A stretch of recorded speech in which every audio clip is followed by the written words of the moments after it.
Hey guys, Brian Davis from Spark Rental here. Super excited to be with you. And I am pumped to be joined today by Jim Pfeifer.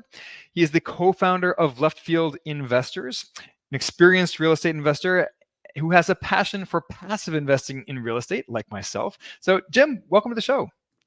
Thanks for having me on. Glad to be here. Absolutely. So let's dive in. I want to start at the very beginning of your real estate investing journey, because I think you and I got into this with with similar visions and intentions, but life throws some curveballs at you. So yeah, take us back to the very beginning. Let's hear about how you got started in real estate investing. Well, I was an accidental landlord. It was not on purpose. We built a house in 2008 and not very good timing, could not sell our old house. And so we had to rent it out and did that for 5 years. I absolutely hated it because I was the property manager and, they took great care of the house, but, it was always, something. I had to go fix something and I don't fix stuff. So after 5 years, when the market changed, I decided I'm selling this. I like the financial aspects of it, but I did not like the management. And my realtor said, well, you have this house paid off. How about instead of selling it, you get a loan on it, take the proceeds and buy 2 more rentals. I'll help you buy and I'll manage them for you. And I thought, wow, that sounds great. I didn't know someone else could manage them. I didn't know any of this stuff. So basically I turned one asset that was paid off. So there was no, there's no upside to that equity because equity in a house earns 0% return, right? And I turned one asset that had one income coming into 3 assets, leveraged assets that had income coming in. And then it was off to the races. I found, oh my gosh, this is awesome. Bought, I think 7 or 8 more single family properties. Then I thought, well, 1 door is great. So multifamily, let's get 4 doors. That would be phenomenal. But I couldn't find a 4 unit. So we bought a 22 unit. And yeah, that was too much. And then we bought another 8 and 4. And we made a lot of money on these when we ended up selling them. But I was a terrible asset manager. They never went to pro forma. They never cash flowed like I wanted them to. I was just saved by appreciation, which is not how real estate is supposed to go. But I got the bug, and then I found passive real estate syndication investing, and I realized I could hire a professional asset manager to do the job for me. And then that's why when we sold all of our active real estate and we went 100% passive. Well, you covered a ton of ground there in a short period of time, which I love, but I want to dig into some of that a little bit deeper. So you were buying single family rental properties. Most of the people listening to this show, they're familiar with that routine. Maybe they love it, maybe they don't.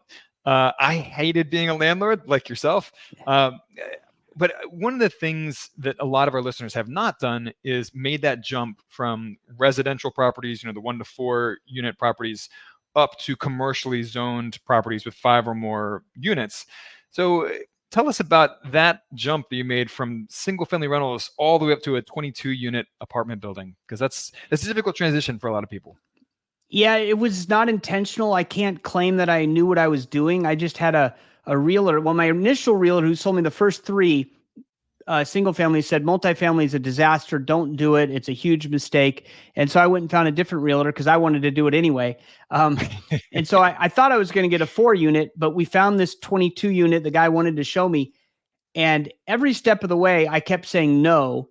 And I said, okay, we'll go into contract. And he said, but you can drop out of contract. It's not like a residential. If you don't like the color of the paint, you can just end the contract. So I'm like, okay, there's no risk here. So every step of the way, I kept asking for more. I cut the price. I asked them to repair stuff, and everything I did, they said yes. And then at the end, I just found, oh gosh, I guess we're really going to buy this. And we did.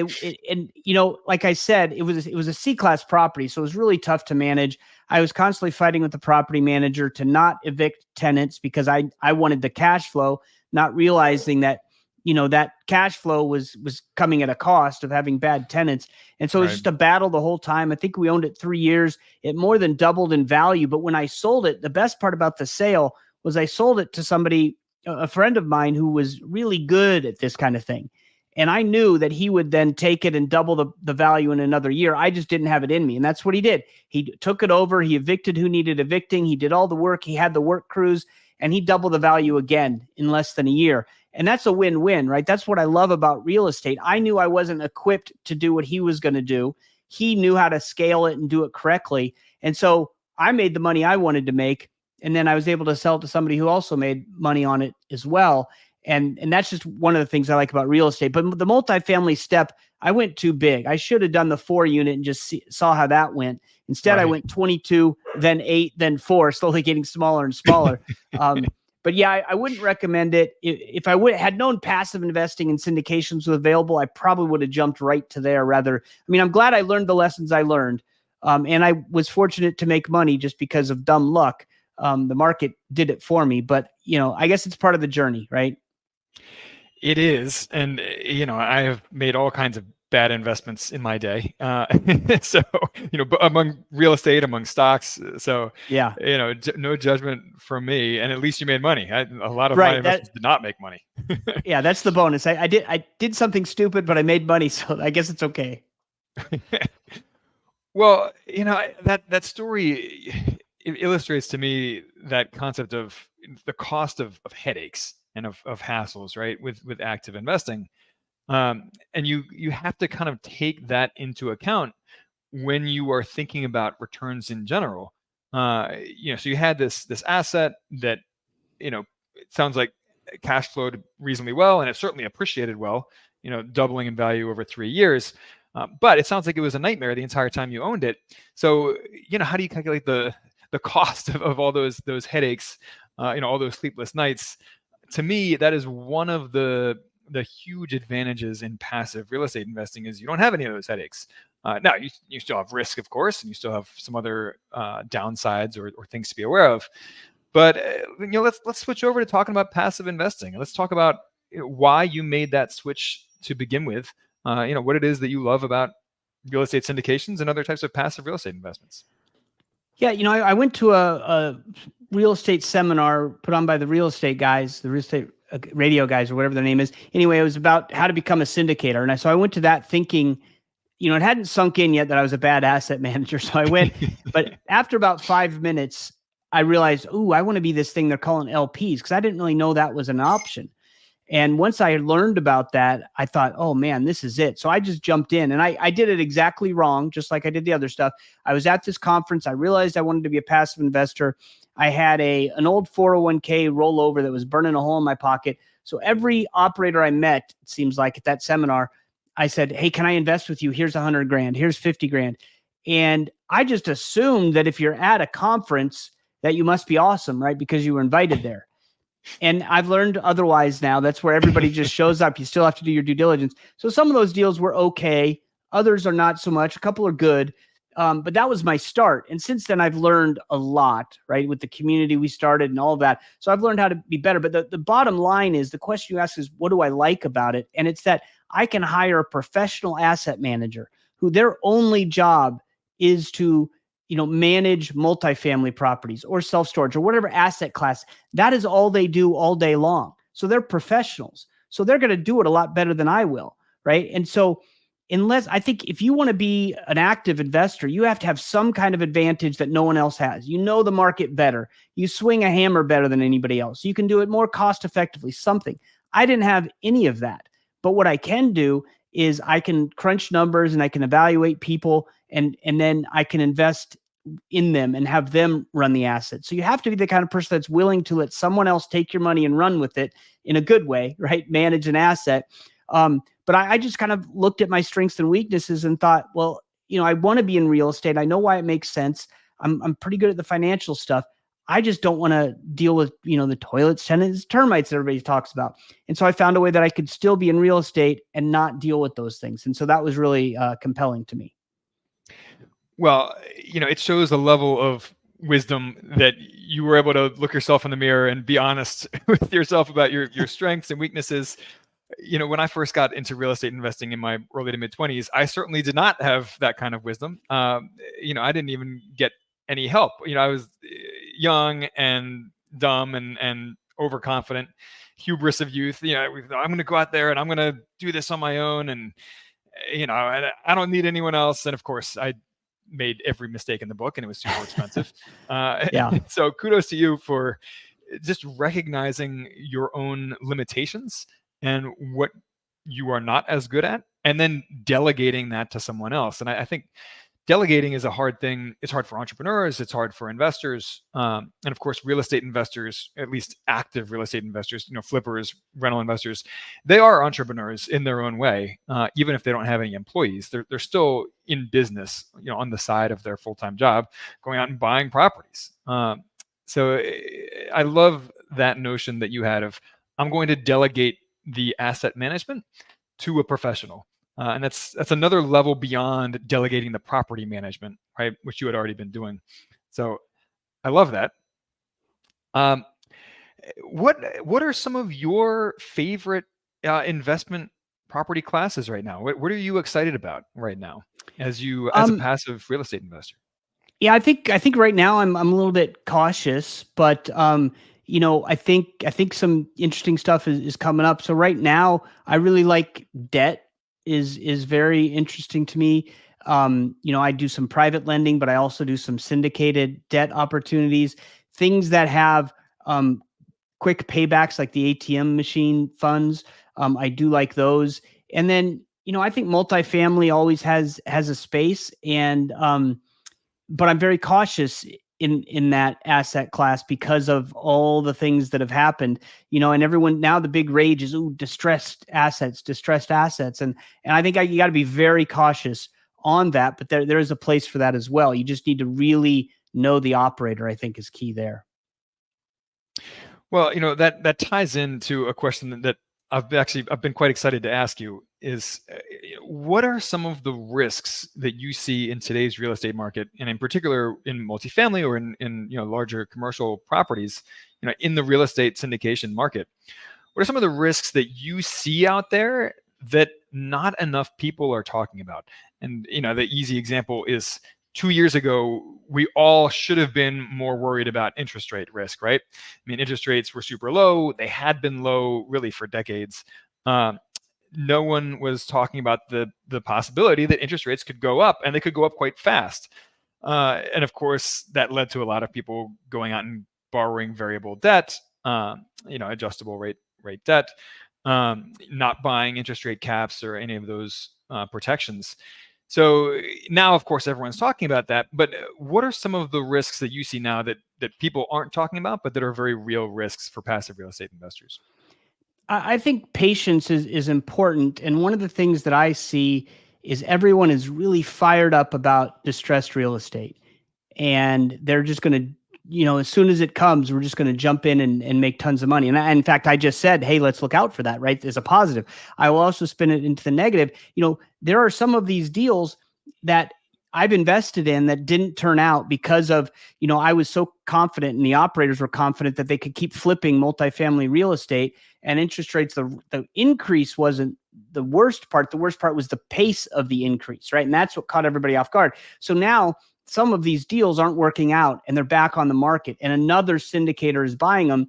And then you come by and you see, oh, there's the property I own, and now another operator is selling it. Well, you probably lost money maybe on the sell, or you will, but because it's still not in contract and all that. But I think my caution is, don't think that, hey, a new operator is running it and they're going to do things better and jump right back in on the same property, because you just lost money. So now you want to get your money back and double down on that property. And that is a risk. And if you analyze and understand it and you're with the right operator, go for it. But I think some people are so jazzed up to find this distressed real estate and to make money back that they might have lost, that they're not really thinking carefully about what that means, that it's distressed. And maybe there's underlying things that you don't know, even though you just owned the property, that just because it's distressed, or worse, just because someone markets it as distressed, that doesn't mean that it's going to be a good investment for you. So I don't know if I know, I can't see the future or guess what the risks are going to be. It's going to be, ask me in 2 years, I'll tell you what they were. That's Right. easy. But what I'm trying to do is just be a lot more patient and recognize that I made some mistakes in thinking that something that was repeatable before is going to be repeatable again, meaning these super low interest rates, we can flip deals in 2 to 3 years. I just recommend be much more patient and don't think that just because it worked before, it worked now. Also, the operator is more important than ever. The risk is these new operators, some of them are great, but some of them, they haven't had the difficulties. And so they might not know how to get through it. Others, then you have experienced operators who had all the difficulties and got through them 10 years ago, and this time they failed. So I think spreading your risk and not being too confident is what I would do. And by spreading your risk, diversify by operator, market, asset class. I was saying that 3 years ago, but I didn't do it enough. So now I'm doing it even more. So I'm not sure if that answered the question, but that's kind of how I'm looking at things. Yeah, no, that makes sense. That's one of the things that we do in our co-investing club is try to spread our money among a lot more deals, right? In different states, different cities, with different operators, different property classes and types of properties. Because, like you said, my crystal ball is no clearer than anyone else's, but the law of averages will kick in at a certain point, and if I have my money spread among enough different types of deals in enough markets with enough operators, I'll probably be okay, averaged across all of those different investments, even though some of them will inevitably underperform, right? And that's just Right. That happens with any kind of investments. It's why I invest in passive index funds for my stock investments, right? Right. Yeah, So absolutely. yeah, no, that makes sense. Um, so, Jim, I want to hear about Left Field Investors that you co-founded. You guys are in a similar space as us, but you are not direct competitors or anything. I'd love to hear about what you guys are. How you were started, or how Left Field Investors got started, and then how you've evolved over the last few years. Yeah, we joke about it, but we're a pandemic baby. We were supposed to be a 12-person dinner club in Columbus, Ohio, where we could just kind of have our own little mastermind. And our first meeting was supposed to be March 18th, 2020. And so we didn't have that meeting. We went online. And the great thing about being online is then we could get people outside of Columbus.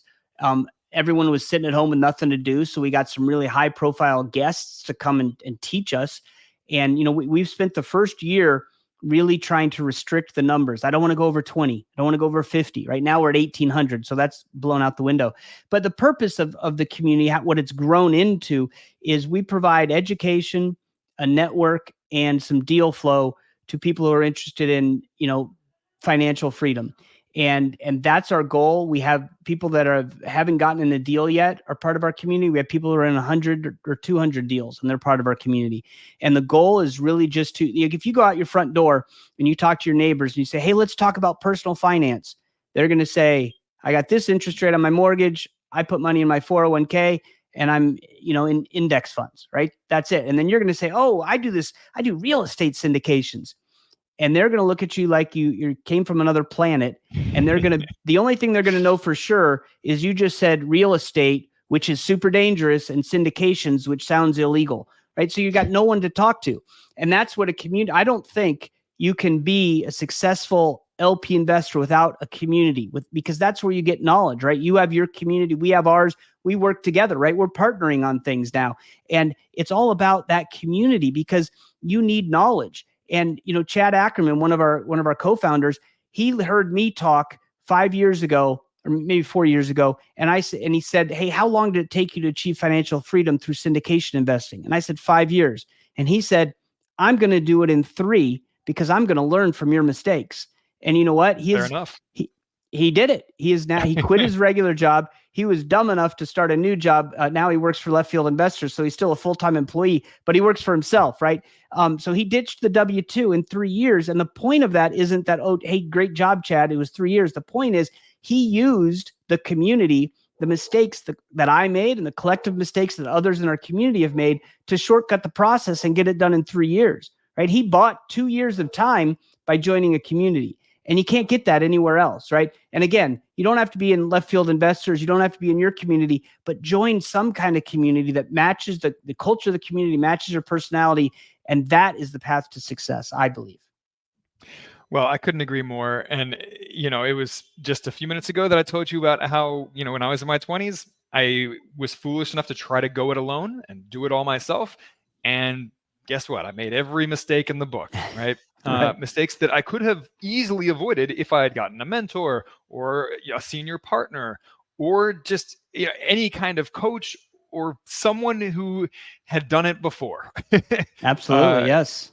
When I had not. So, just that humility and that willingness to listen to other people who have gone before you, get some ideas from those people, learn from their mistakes.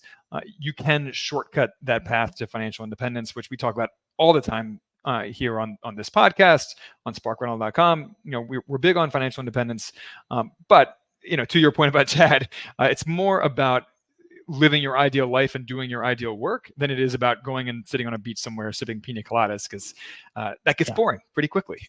Yeah, absolutely. So, Jim, how can people connect with you and learn more about Left Field Investors if they're interested in joining your community or accessing some of your educational materials? Yeah, go to leftfieldinvestors.com. There's a couple different membership levels, but there's lots of free content on the website. And then if you want to dig a little bit deeper, you can join our paid community. It's $199 a year. And then you'll be an infielder and get access to all of our deal flow and our infielder, our forum where people are talking about deals and operators and all that. And, we also, we do calls with people who just want to learn more about it. So you can set that up. There's a button somewhere on the website that says connect with us, or you can send me an email, jim@leftfieldinvestors.com. I'd be happy to chat with anybody who wants to learn more. Awesome. Well, Jim, thank you so much for coming on today. This was a lot of fun. And I'm sure that a lot of our listeners are going to go check you out, because I personally love what you guys have been doing. And I know they will too. So thanks again. Awesome. Thank you, Brian. Absolutely. Well, we will catch you guys next Tuesday at the same time, 2 p.m. Eastern, 11 a.m. Pacific. And if you have any questions, comments, let us know. Support at sparkrental.com. Please rate and review the show if you've enjoyed these conversations that we have, and we'll catch you on the flip side. Bye now.